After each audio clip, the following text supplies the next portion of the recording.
Hello students, बेटा हम biotechnology principles and process का कंप्लीट एक्सप्लेनेशन देख चुके हैं एनसीईआरटी से line by line. Biotechnology principles and process ये आपका क्लास 12th का चैप्टर है। अब हम इस लेक्चर में एनसीईआरटी क्वेश्चंस देखेंगे जो कि आपके एनसीईआरटी बुक में दिए गए हैं। हम इसका कंप्लीट सॉल्यूशन करेंगे। चलिए स्टार्ट करते हैं।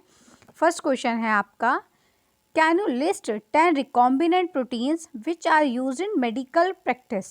तो हमें 10 recombinant proteins बतानी है जो कि मेडिकल प्रैक्टिस में यूज़ होती हैं। तो सबसे पहले recombinant proteins होती क्या हैं? हम इस चैप्टर में पढ़ चुके हैं कि जो हमारे डिज़ायरेबल कैरेक्टर्स होते हैं उन कैरेक्टर्स के लिए हम जो जीन उन कैरेक्टर्स के लिए रिस्पॉन्सिबल होते हैं।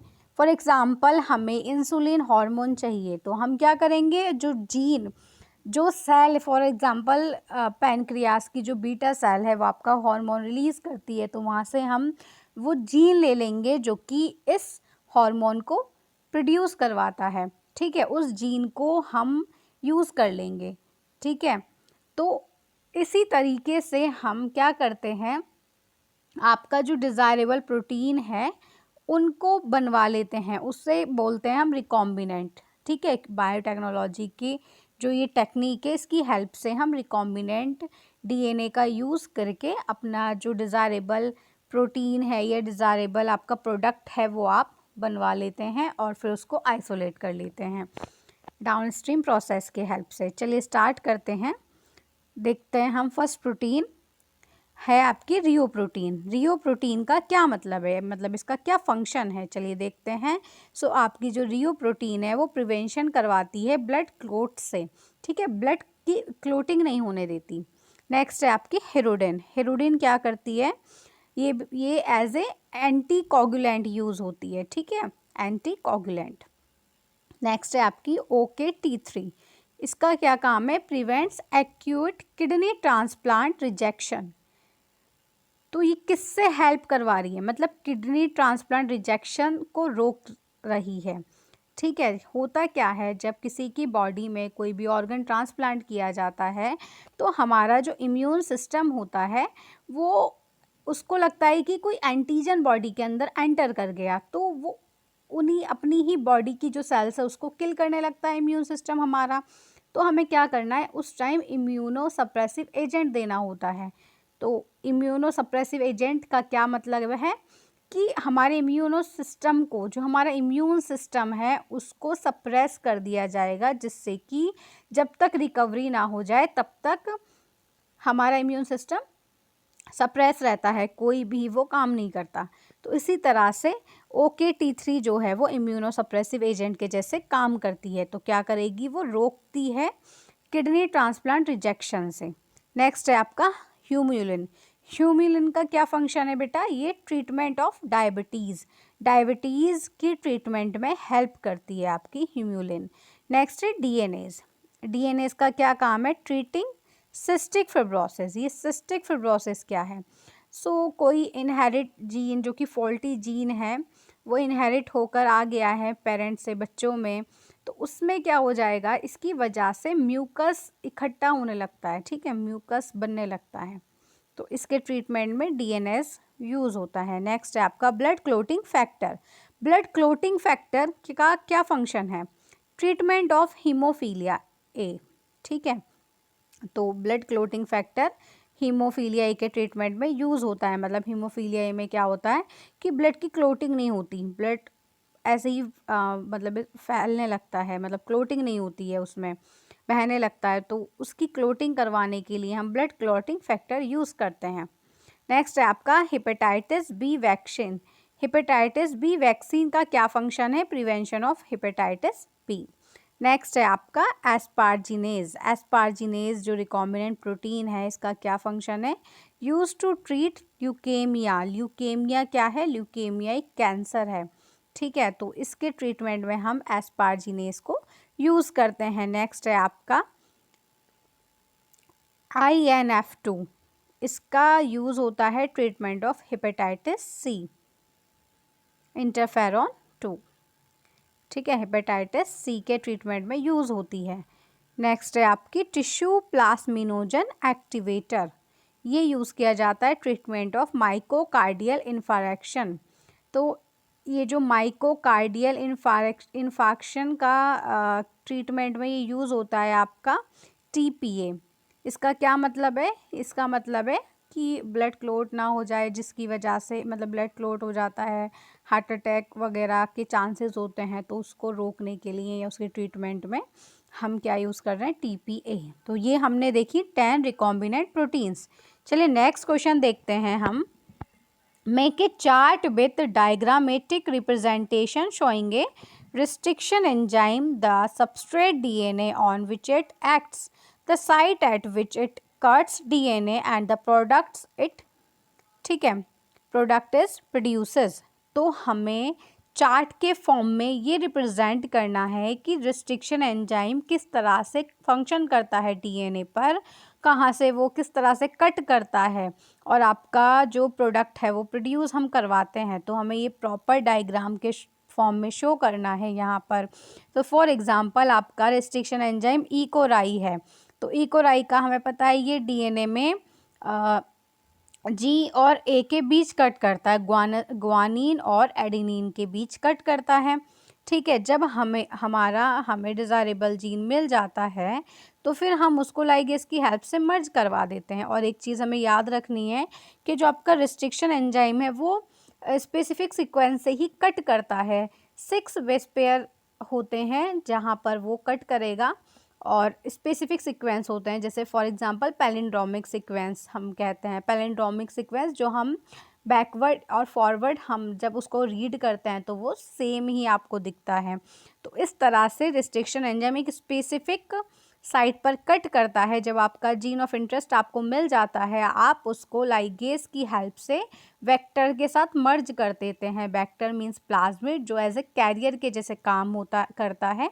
फिर हम उस रिकॉम्बिनेंट डीएनए को कॉम्पिटेंट होस्ट में ट्रांसफ़र कर देते हैं। कॉम्पिटेंट होस्ट जो कि उस आपका जो रिकॉम्बिनेंट डीएनए अब बन चुका है उसको एक्सेप्ट कर लेता है। और फिर होस्ट हम क्या यूज़ करते हैं? इकोलाई यूज़ करते हैं, और उसमें कॉपीज़ बनती जाती हैं और हमारा जो प्रोडक्ट है वो प्रोड्यूस होता है। हम वहाँ से उसको आइसोलेट कर लेते हैं। ठीक है, चलिए नेक्स्ट क्वेश्चन देखते हैं। From what you have learned can you tell whether enzyme are higher और DNA is bigger in molecular size? How did you know? तो हमसे ये पूछा गया है कि एंजाइम ज़्यादा बड़ा है या फिर डीएनए। तो ऑब्वियस सी बात है कि डीएनए ही आपका लार्जर होता है। कैसे? क्योंकि डीएनए के पास काफ़ी नंबर में जीन्स प्रेजेंट होते हैं, और जीन्स में आपको पता है कोड होते हैं। फॉर एग्जांपल जैसे एक कोड है आपका 3 आपके जो कोड होते हैं, फॉर एग्जांपल AUG क्या करता है? एक प्रोटीन को कोड करता है। प्रोटीन AUG जो है वो आपका फर्स्ट कोडोन है जो कि मैथ्योनिन अमाइनो एसिड को कोड करता है। तो इसी तरीके से जो हमारे डीएनए उसमें काफ़ी सारे जीन्स होते हैं। ठीक है, genes and each gene code for a particular protein. Since the DNA can code for a number of proteins, so through the various genes it is larger. ठीक है, तो DNA क्या होता है? लार्जर होता है इस वजह से। नेक्स्ट आपका क्वेश्चन है, what would be the molecular concentration of human DNA in a human cell? Consult your teacher. So the molecular concentration of DNA, human DNA, ठीक है, क्या होता है human DNA in a human diploid cell? तो diploid और haploid में क्या difference है बेटा? डिप्लॉयड का मतलब होता है 2n, ये आपका डिप्लॉयड है। डिप्लॉयड मीन्स, डिप्लॉयड का मतलब है यहाँ क्रोमोसोम का जो नंबर है वो 46 होता है।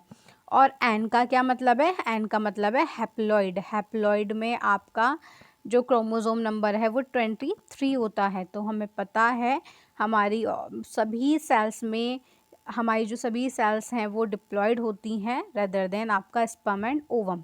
ठीक है, यहाँ ये आपकी हैप्लॉयड होती हैं। ठीक है, तो माइटोसिस तो डिप्लॉयड सेल और हैप्लॉयड सेल दोनों से ही आपका दोनों सेल की प्रेजेंस में सेल डिवाइड कर सकती है दोनों सेल से ही, लेकिन जो आपकी मियोसिस होती है वहाँ पर हैप्लॉइड होना ज़रूरी है मियोसिस में। क्यों? क्योंकि हैप्लॉइड फॉर एग्जांपल जैसे आपका 2n है तो 2n से क्या करना होता है, n बनना होता है, ठीक है। तो जो आपकी डिप्लॉइड सेल होती है, डिप्लॉइड सेल से हैप्लॉइड सेल बनती हैं जो मियोसिस होती है, तो कम से कम वो डिप्लॉइड तो होनी चाहिए। और अगर हैप्लॉइड होगी तो हम क्या एन तो बना ही नहीं सकते, क्योंकि हाफ ऑफ द नंबर जाता है मियोसिस में। तो मदर सेल में जितना क्रोमोसोम नंबर होता है उसके हाफ ही डॉटर सेल में जाता है मियोसिस में, लेकिन माइटोसिस में जितना मदर सेल में क्रोमोसोम नंबर होता है उतना ही डॉटर सेल में जाता है। अगर एन है तो माइटोसिस में मदर सेल के पास एन आपका नंबर है तो वो एन ही जाएगा डॉटर सेल में, और अगर 2n है तो 2n ही जाएगा डॉटर सेल में। लेकिन बेटा मियोसिस में आप खुद सोचिए, अगर मियोसिस में n होगा मतलब आपकी हैप्लॉइड सेल होगी तो हमें तो इससे भी हाफ करना है, तो 23 से कम तो जाते ही नहीं है क्रोमोसोम हमारे। तो इसी वजह से अगर मियोसिस करवानी है, मियोसिस होनी है बॉडी में, तो ये कंडीशन है कि 2n मीन्स डिप्लॉइड सेल का होना ज़रूरी है। जब डिप्लॉइड सेल मतलब 2n है उसका हाफ डॉटर सेल में जाएगा, और ये जो आपकी डॉटर सेल हैं ये आपका स्पर्म और ओवम होती हैं। चलिए नेक्स्ट क्वेश्चन देख लेते हैं। हमने देख लिया फिलहाल कि डीएनए क्या होता है, लार्जर होता है साइज में। इसके बाद हम नेक्स्ट क्वेश्चन हमारा देख रहे थे कि ह्यूमन डिप्लॉइड सेल की बात कर रहे थे, तो हमने डिप्लॉइड हैप्लॉइड में एक बार डिफरेंस देख लिया। सो डिप्लॉइड सेल में आपका जो डिप्लॉइड मतलब ह्यूमन डिप्लॉइड सेल का जो डीएनए है उसकी बात कर रहे थे। So total number of chromosome होता है आपका 6.023 इंटू 10⁻23, ठीक है। सो जब हम इसका मल्टीप्लाई कर देंगे इस क्रोमोसोम का 46 के साथ, तो आपका आंसर आ जाएगा 2.77 इंटू 10⁻25 मोल्स। सो आपका molar concentration of DNA in each diploid cell in human will be 2.77 into 10⁻25 होगा, ठीक है बेटा। तो इस तरह से हम क्या करेंगे, मोलर कंसंट्रेशन जो ह्यूमन डीएनए की ह्यूमन सेल के अंदर है उसको निकाल लेंगे। चलिए नेक्स्ट देखते हैं, do eukaryotic cells have restriction endonuclease, justify your answer. तो क्या यूकैरियोटिक सेल के अंदर रिस्ट्रिक्शन एंडोन्यूक्लियस होते हैं? आपको पता है रिस्ट्रिक्शन एंजाइम आपके दो टाइप के होते हैं, एक होता है एंडोन्यूक्लियस, एक होता है एक्सोन्यूक्लियस। एंडोन्यूक्लियस आपके with in the DNA cut करते हैं डीएनए को, लेकिन एक्सोन्यूक्लियस जो होते हैं वो एंड ऑफ द डीएनए हमारे डीएनए को कट करवाते हैं, ठीक है। अब इसमें क्वेश्चन पूछा गया है कि क्या रिस्ट्रिक्शन एंडोन्यूक्लियस यूकैरियोटिक सेल के अंदर होते हैं? तो बेटा नहीं, यूकैरियोटिक सेल में आपका रिस्ट्रिक्शन एंडोन्यूक्लियस नहीं होते। So eukaryotes do not have restriction enzyme, they have other defense mechanism like RNA interference to restrict the growth of phage और viruses। so phage या वायरस की जो ग्रोथ है उनको रिस्ट्रिक्ट करने के लिए यूकैरियोटिक सेल में क्या होता है, RNA इंटरफेरेंस होता है, लेकिन रिस्ट्रिक्शन एंडोन्यूक्लियस नहीं होता। चलिए बेटा नेक्स्ट क्वेश्चन देख लेते हैं हम। Besides better aeration and mixing properties, what other advantages do stirred tank bioreactors have over shake flask?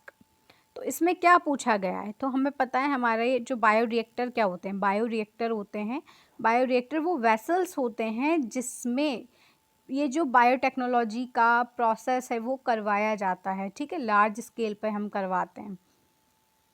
इसमें फर्मेंटेशन का प्रोसेस भी कराया जा सकता है लार्ज स्केल पर। सो बायो रिएक्टर्स में क्या पूछा गया है कि beside better aeration and mixing property what other advantages to star tank bioreactor have over shake flask. So they have the following regulations which shake flask do not have, ठीक है। इसमें क्या होता है, फॉलोइंग रेगुलेशंस होते हैं इसके पास, जो कि शेक प्लास के पास नहीं होते। सो इसके पास क्या क्या होता है, फोम कंट्रोल सिस्टम होता है, temperature and control system, pH control system and sampling ports.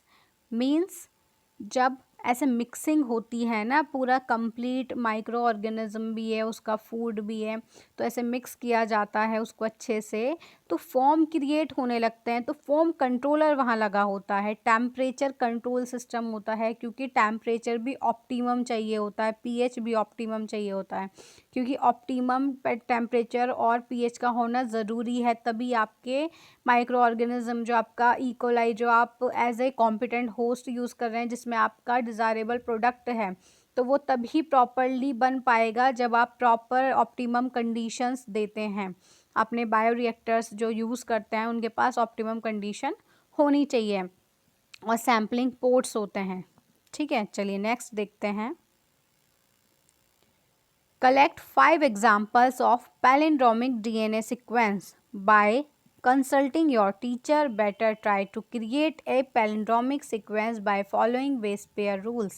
So the palindromic in DNA is a sequence of base pair that reads the same on the two strands when orientation of reading is kept the same. तो आपको क्या करना है, आपको 5 example देने हैं palindromic DNA sequence के, जिसमें हम देखेंगे कि किस तरह से बेस पेयर रूल के द्वारा हम इसको क्रिएट करते हैं। तो हमें पता है कि अराउंड 6 बेस पेयर का एक पैलिंड्रोमिक सीक्वेंस होता है, और पैलिंड्रोमिक सीक्वेंस का मतलब क्या होता है, डीएनए के अंदर जो ये पैलिंड्रोमिक सीक्वेंस है इसका क्या मतलब है, चाहे हम बैकवर्ड पढ़ें, चाहे हम फॉरवर्ड पढ़ें, हमें सेम इसका ओरिएंटेशन होता है। ठीक है, दोनों स्ट्रैंड का जब हम इसको देखते हैं। तो फॉर एग्ज़ाम्पल हम चाहे इधर से पढ़ें GAATTC, या फिर इधर से पढ़ें GAATTC, तो ये क्या है, आपका पैलिंड्रोमिक सीक्वेंस है। तो इस तरह से आपने 5 एग्जाम्पल यहाँ दिए हैं। नेक्स्ट देख लेते हैं हम क्वेश्चंस हमारे। Can you recall meiosis and indicate at what stage a recombinant DNA is made। तो हमें क्या रिकॉल करना है मियोसिस के बारे में, मतलब मियोसिस को, कि आपका जो रिकॉम्बिनेंट डीएनए है वो किस स्टेज में बन रहा है, क्या इंडिकेशन है, मतलब ठीक है। तो किस स्टेज में आपका रिकॉम्बिनेंट डीएनए बनता है मियोसिस में, तो आपका diplotene of prophase first of meiosis. ठीक है, मियोसिस के प्रोफेज फर्स्ट की जो डिप्लोटीन स्टेज होती हैं उसमें आपका रिकॉम्बिनेंट डीएनए बनता है, आपको पता है। ठीक है, प्रोफेज में क्या क्या होती हैं, लैप्टोटीन, जाइगोटीन, पैकीटीन, डिप्लोटीन, डाइकाइनेसिस। ठीक है, ये आपकी 5 स्टेजेस होती हैं प्रोफेज फर्स्ट में, जिसमें कि डिप्लोटीन जो आपकी स्टेज है उसमें क्या होता है, प्रोफेज फर्स्ट की डिप्लोटीन स्टेज में डीएनए आपका बनता है। चलिए नेक्स्ट देख लेते हैं क्वेश्चन हमारा। Can you think and answer how a reporter enzyme can be used to monitor transformation of host cells by foreign DNA in addition to a selectable marker. तो इसमें हमें क्या बताना है कि जो आपका होस्ट सेल है उसका जो ट्रांसफॉर्मेशन होता है, मतलब फॉरेन जीन के थ्रू, तो हम सेलेक्टेबल मार्कर के थ्रू पता लगा लेते हैं। फॉर एग्जांपल आपने कोई जीन इंजेक्ट करवाया, मतलब आपने रिकॉम्बिनेंट डीएनए में, तो आपने क्या किया, जीन लिया, लाइगेट करवा दिया उसको प्लाज्मिड के साथ, आपका रिकॉम्बिनेंट डीएनए बन गया। अब आप क्या करोगे, उसको सेल के अंदर इंजेक्ट करवाओगे। ठीक है, इंसर्ट करवाओगे सेल के अंदर, तो किसी सेल में तो जाएगा, किसी सेल में नहीं जाएगा। फॉर एग्जांपल ये आपका रिकॉम्बिनेंट डीएनए यहाँ तो गया, लेकिन इस वाली सेल में नहीं गया। अब हम कैसे पहचाने, तो हम सिलेक्टेबल मार्कर यूज़ कर लेते हैं। मीन्स जो आपका ये जीन है ना बेटा, ये वाला जो आपका जीन है, ये एंटीबायोटिक रेसिस्टेंस जीन ले लेते हैं हम, जिससे कि यहाँ पर अगर फॉर एग्जांपल हमने एक एंटीबायोटिक एम्पिसिलिन यूज़ की, यहाँ हमारा एम्पिसिलिन एंटीबायोटिक रेसिस्टेंस हमने जीन लगाया था। अब इस सेल के अंदर तो जीन गया, इसमें नहीं गया, तो हम एक न्यूट्रिटिव मीडिया लेते हैं, ठीक है। हम एक पेट्री डिस्क के अंदर न्यूट्रिटिव मीडिया या एगार वगैरह लेते हैं, जो कि आपका फूड होता है आपके होस्ट का, आपके बैक्टीरिया का। तो वो यहाँ उसमें हम एक एंटीबायोटिक मिक्स कर देंगे, आपकी एम्पिसिलिन एंटीबायोटिक हमने यहाँ मिक्स कर दी। अब क्या होगा, जिसके अंदर आपका जीन गया इसको हम बोलेंगे recombinant DNA, means transform DNA, और इसको बोलेंगे नॉन रिकॉम्बिनेंट, ठीक है। नॉन रिकॉम्बिनेंट मीन्स इसमें जीन आपका नहीं गया, तो रिकॉम्बिनेंट में जीन डीएनए गया और नॉन रिकॉम्बिनेंट में नहीं गया। तो जब आपने एंटीबायोटिक यूज़ की तो आपका ये वाली जो रिकॉम्बिनेंट जो सेल है वो तो बच जाएगी, लेकिन वो तो सर्वाइव कर जाएगी, लेकिन जो दूसरी सेल है जिसमें कोई भी डीएनए नहीं गया वो एंटीबायोटिक से किल हो जाती है, मतलब वो मर जाती है सेल। तो इससे हम ट्रांसफॉर्म और नॉन ट्रांसफॉर्म या फिर रिकॉम्बिनेंट और नॉन रिकॉम्बिनेंट को आइडेंटिफाई कर लेते हैं, ठीक है बेटा। चलिए एक बार रीड करके देख लेते हैं इस क्वेश्चन का आंसर हम। Generally genes encoding resistance to antibiotic such as tetracycline, ampicillin, etc. are used as selective marker to distinguish the transformants from non-transformant। तो हम क्या कर रहे हैं, या तो टेट्रासाइक्लिन या एम्पिसिलिन कोई भी एंटीबायोटिक को एज ए एंटीबायोटिक रेसिस्टेंट जो ये जीन है हम इनको यूज़ कर लेते हैं किस फॉर्म में, सेलेक्टिव मार्कर के फॉर्म में, जो कि डिस्टिंग्विश करवा देता है आपका ट्रांसफॉर्मेंट को नॉन ट्रांसफॉर्मेंट से। If the recombinant DNA is introduce with in the coding sequence of enzyme, the enzyme becomes inactivated, this is called insertional inactivation। अब insertional inactivation क्या होता है, चलिए एक बार देख लेते हैं हम होता क्या है। फॉर एग्जांपल आपने अपना रिकॉम्बिनेंट डीएनए जो है एक प्लाज्मिड है, फॉर एग्जांपल ये आपका प्लाज्मिड है, ठीक है। अब आप प्लाज्मिड के अंदर क्या करेंगे, अपना जीन जो है जो डिज़ायरेबल जीन है उसको आप इंसर्ट करवा देंगे, ठीक है। अब इंसर्ट कराने से पहले होता क्या है, फॉर एग्जांपल ये आपका प्लाज्मिड है, इसके अंदर ऑलरेडी कुछ जीन्स यहाँ प्रेजेंट हैं, जो कि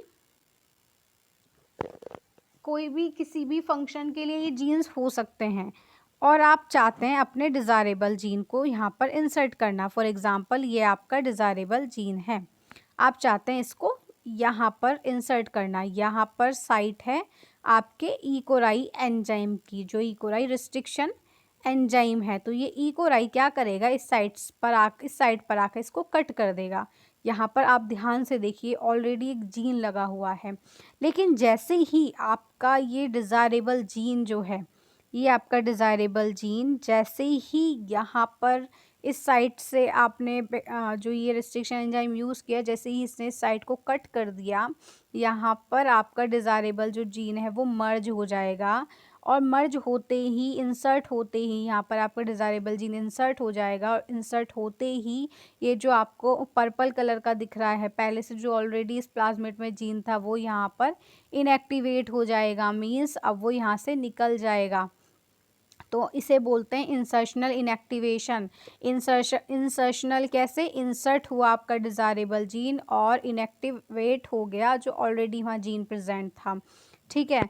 तो इस तरह से भी हम अपना रिकॉम्बिनेंट नॉन रिकॉम्बिनेंट हम पता लगा सकते हैं।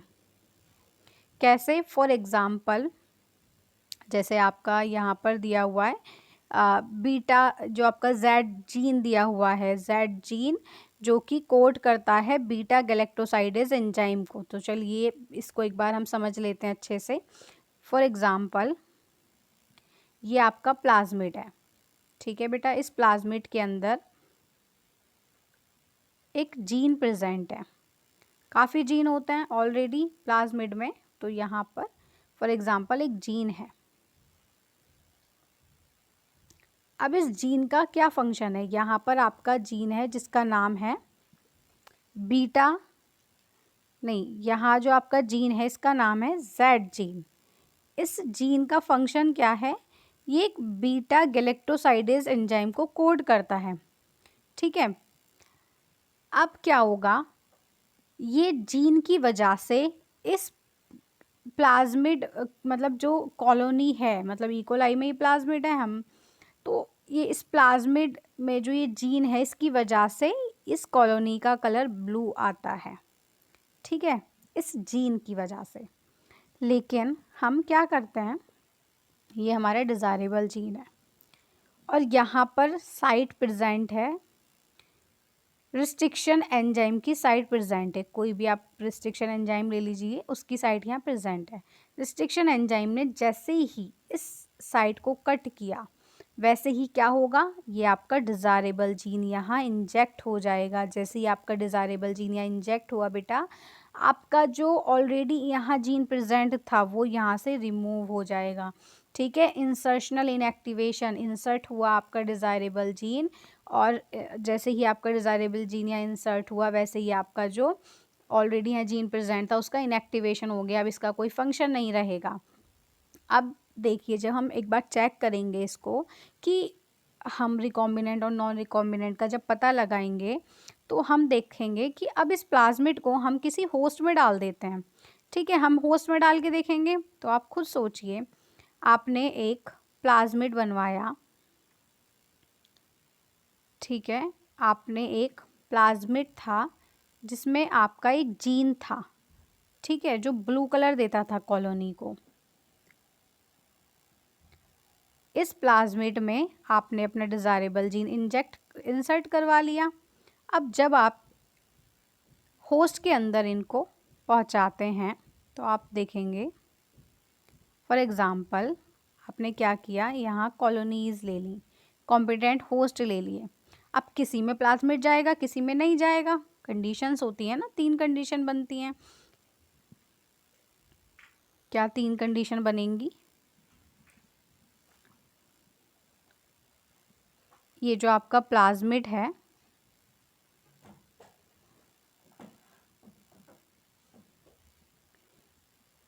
इस होस्ट सेल में चला गया, तो इसको तो बोलेंगे हम रिकॉम्बिनेंट होस्ट। नेक्स्ट में आपका ये वाला जो पुराना था, मतलब उससे वहाँ से जीन ही नहीं निकला। ठीक है, वहाँ से जीन ही अभी नहीं निकला, तो ऑलरेडी ये ब्लू वाला जीन यहाँ प्रेजेंट है और यहाँ पर आपका रेड वाला जीन जो आपने इंसर्ट करवाया था वो, और एक कॉलोनी में तो कोई भी जीन ही नहीं गया, तो इसको बोलेंगे रिकॉम्बिनेंट ट्रांसफॉर्मेंट।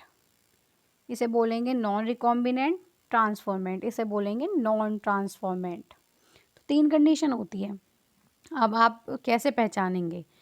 अब आप देखेंगे कि जो ब्लू कलर देगा, मतलब ये वाली non transformant, non recombinant transformant, जो आपका नॉन रिकॉम्बिनेंट ट्रांसफॉर्मेंट कॉलोनी है वो तो ब्लू कलर देंगी। तो आप समझ जाओगे कि भाई यहाँ पर हमारे डिज़ायरेबल जीन इंसर्ट ही नहीं हुआ। ठीक है, लेकिन जो आपकी सेकेंड रिकॉम्बिनेंट ट्रांसफॉर्मेंट कॉलोनी है वहाँ कोई ब्लू कलर नहीं आएगा, मीन्स यहाँ हमारा जीन इंसर्ट हो गया है। और सेकेंड वाले जो नॉन रिकॉम्बिनेंट ट्रांसफॉर्मेंट है, यहाँ तो कोई भी जीन नहीं गया। ठीक है, तो इससे आपको कुछ पता ही नहीं लगेगा। तो इस तरह से आप पता कर लेते हैं, सेलेक्टिबल मार्कर आप यूज़ करके अपना रिकॉम्बिनेंट से नॉन रिकॉम्बिनेंट को आइडेंटिफाई डिस्टिंग्विश कर लेते हैं। ठीक है, चलिए नेक्स्ट क्वेश्चन देखते हैं हम। Describe briefly the following origin of replication bioreactors downstream process. तो ऑरिजिन ऑफ रेप्लिकेशन का क्या मतलब है? ऑरिजिन ऑफ रेप्लिकेशन का मतलब है, अब जब आप प्लाज्मिड के अंदर अपना जीन इंसर्ट, जो डिज़ायरेबल जीन है आप उसको इंसर्ट करवाते हैं, तो हम चाहते हैं कि भाई इसकी कॉपी बने, इसकी क्लोनिंग हो। लेकिन अगर आप ऐसा प्लाज्मिड लेंगे, अगर आप सिर्फ जीन को ही किसी होस्ट में इंजेक्ट कर देते हैं, इंसर्ट कर देते हैं, तो क्या होता है, तो कोई भी क्लोनिंग नहीं होगी, मतलब कोई भी कॉपी नहीं बना पाएगा ये जो जीन है। लेकिन अगर आप इसको प्लाज्मिड के साथ मर्ज करके होस्ट में इंसर्ट करते हैं और फिर आप देखते हैं क्लोनिंग हो जाती है, आपकी कॉपीज़ बन जाती है इस डीएनए की। ऐसा क्यों? क्योंकि बेटा प्लाज्मिड के अंदर होती है आपकी ori site, means origin of replication. Origin of replication present होगी तभी आपका रेप्लिकेशन स्टार्ट होगा, तभी आपकी कॉपीज़ बनेगी। चलिए एक बार देख लेते हैं, रीड कर लेते हैं इस क्वेश्चन को। Origin of replication means ORI is a specific sequence of DNA bases which is responsible for initiating replication। तो क्या बताया आपको कि origin of replication की वजह से ही जो आपका replication है वो शुरू होता है। ठीक है, आपका जो फॉरेन DNA है वो रेप्लिकेट ही नहीं कर पाएगा। अगर सिर्फ उसको अकेले हम किसी होस्ट में डाल देंगे तो हमें क्या करना पड़ेगा, लिंक करना पड़ेगा अपने प्लाज्मिड को इस होस्ट के साथ, इस प्लाज्मिड को लिंक करना पड़ेगा अपने डिज़ायरेबल जीन के साथ। ठीक है, a prokaryotic DNA normally has a single origin of replication. So prokaryotic DNA में तो सिर्फ एक सिंगल ओरिजिन ऑफ रेप्लिकेशन होती है, लेकिन यूकैरियोटिक डीएनए में काफ़ी सारी ओरिजिन ऑफ रेप्लिकेशन होती है, क्योंकि डीएनए भी लार्ज होता है यूकैरियोटिक सेल का और प्रोकैरियोटिक सेल का स्मॉल होता है। चलिए नेक्स्ट हमारा बायोरिएक्टर्स। तो बायोरिएक्टर्स क्या हैं, ऐसे वेसल्स होते हैं जो आपकी जो भी प्रोडक्ट आपको बनवाना है, आप जो भी सेल यूज़ करते हैं उनके लिए ऑप्टिमम टेम्परेचर, पीएच, ये सब कुछ प्रोवाइड करवाते हैं जो आपके बायो रिएक्टर्स होते हैं। ठीक है, ऑप्टिमल जो भी कंडीशंस होती हैं वो प्रोवाइड कराते हैं, ऑक्सीजन, विटामिन्स, पीएच, टेम्परेचर, ये सभी। नेक्स्ट देख लेते हैं आपके जो बायोरिएक्टर्स हैं, एजिगेटर सिस्टम होता है, स्टाइड टैंक होता है। ठीक है, इस तरह से ये डिफरेंट टाइप के आपके बायोरिएक्टर होते हैं। नेक्स्ट हमारा है डाउनस्ट्रीम प्रोसेस। डाउनस्ट्रीम प्रोसेस में क्या देखने को मिलता है बेटा, डाउनस्ट्रीम प्रोसेस में जो आपका डिज़ायरेबल प्रोडक्ट होता है ना, हम उसको प्यूरिफाई करते हैं, फिर उसको सेपरेट कर लेते हैं। ठीक है, जब उसको अच्छे से हम प्यूरिफाई करेंगे, फिर सेपरेट उसको कर लेंगे, फिर ही वो हमारा मार्केट में जाता है, आपका जो भी प्रोडक्ट होता है। फिर उससे पहले भी, मार्केट में जाने से पहले भी उसको एक बार टेस्ट किए जाते हैं, क्लिनिकल टेस्टिंग के लिए भेजा जाता है, क्वालिटी कंट्रोल टेस्ट होगा, क्वांटिटी कंट्रोल टेस्ट होगा, इस तरह से प्रॉपर टेस्ट किए जाएंगे। प्रिजर्वेशंस प्रिजर्वेटिव्स यूज़ किए जाएंगे उन प्रोडक्ट के लिए। ठीक है, ताकि प्रिजर्व रह सकें। तो इस तरीके से हम ये सारे प्रोसेस करवाते हैं, तभी आपका जो डिज़ायरेबल प्रोडक्ट है फिर वो मार्केट में जाता है। नेक्स्ट है आपका explain briefly PCR, restriction enzyme and DNA and chitinase. तो पीसीआर क्या है, पॉलीमरेज चैन रिएक्शन। ठीक है, ये इन विट्रो सिंथेसिस है आपका डीएनए का या फिर जीन का। इन विट्रो में सेल के बाहर, हम लैब वगैरह में इसको करते हैं। ये जो रिएक्शन है 3 स्टेप में होती है, डीनेचुरेशन, एनिलिंग और आपका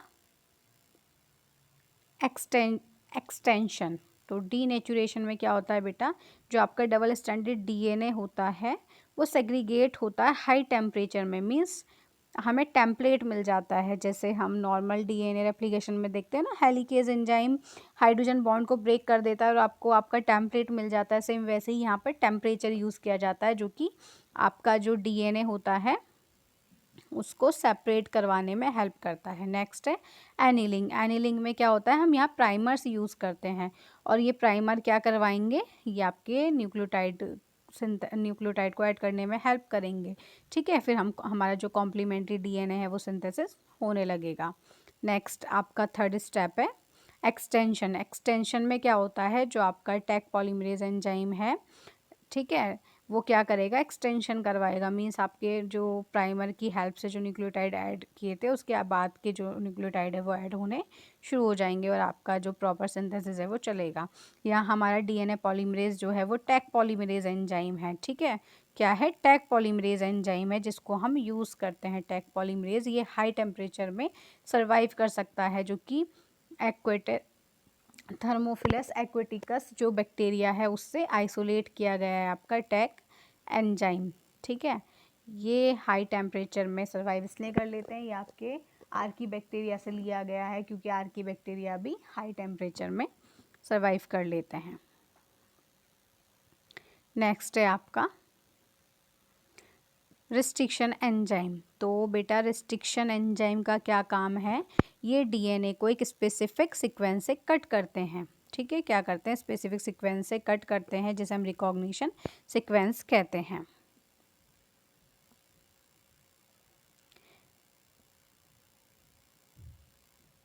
नेक्स्ट है आपका काइटिनेज। काइटिनेज का क्या काम है, हमें पता है काइटिनेज का यूज़ हम करते हैं काइटिन को ब्रेक करने के लिए।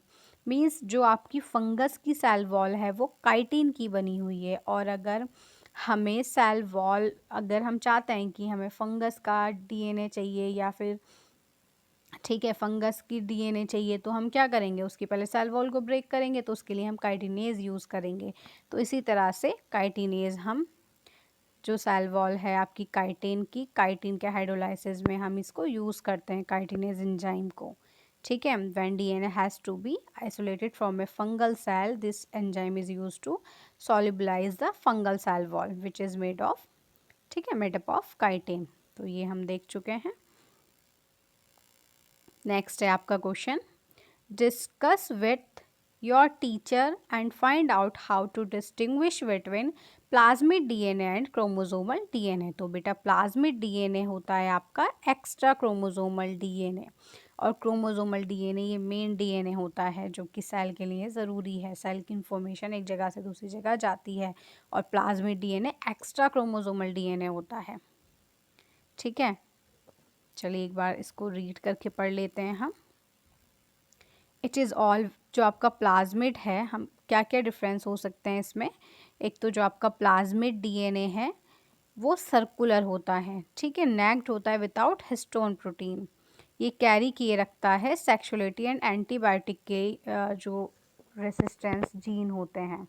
ठीक है, it carry genes for sexuality and antibiotic resistance. This is not essential for the survival of cell. ऐसा नहीं है अगर प्लाज्मिड नहीं होगा किसी भी सेल के अंदर, फॉर एग्जांपल बैक्टीरियल सेल के अंदर ही मोस्टली आपके प्लाज्मिड होते हैं, तो अगर ये नहीं होगा तो सेल सर्वाइव नहीं कर पाएगी। ऐसा नहीं है, किसी सेल में होगा, किसी में नहीं होगा, किसी में काफ़ी सारे प्लाज्मिड आपको देखने को मिलेंगे। तो और हम एक पॉइंट और इसमें ऐड कर सकते हैं, ये सेल्फ रेप्लिकेट करने में हेल्प मतलब अपना सेल्फ रेप्लिकेशन कर सकता है जो प्लाज्मिड है। नेक्स्ट है आपका chromosomal DNA. It may be linear और circular and coated with histone protein. It carries gene necessary for all the vital functions of the cell. This is essential for the survival of cell. लेकिन जो chromosomal DNA है वो क्या करता है, उसकी help से ही जो सेल है वो सर्वाइव कर पाती है। डीएनए आरएनए में क्या डिफरेंस है, आरएनए सिंगल स्ट्रैंडेड होता है, डीएनए डबल स्ट्रैंडेड होता है। आरएनए में आपकी राइबोस शुगर होती है, यहाँ डीऑक्सीराइबोस शुगर होती है। यहाँ पर पायरिमिडीन जो बेस है वो यूरेसिल होता है, और यहाँ पायरिमिडीन बेस जो है वो थाइमिन होता है। ठीक है, बाकी प्यूरिन्स तो दोनों में प्रेजेंट होते हैं, एडेनिन और ग्वानिन यहाँ भी और यहाँ भी। लेकिन जो मेन है वो आपका क्या है, यूरेसिल आपके आरएनए में होता है और डीएनए में आपका थाइमीन होता है। ठीक है बेटा, नेक्स्ट है हमारा एक्सोन्यूक्लियस और एंडोन्यूक्लियस में डिफरेंस। तो जो आपका एक्सोन्यूक्लियस है वो कैसे कट करता है, एंड ऑफ द डीएनए, और endonuclease with in the DNA.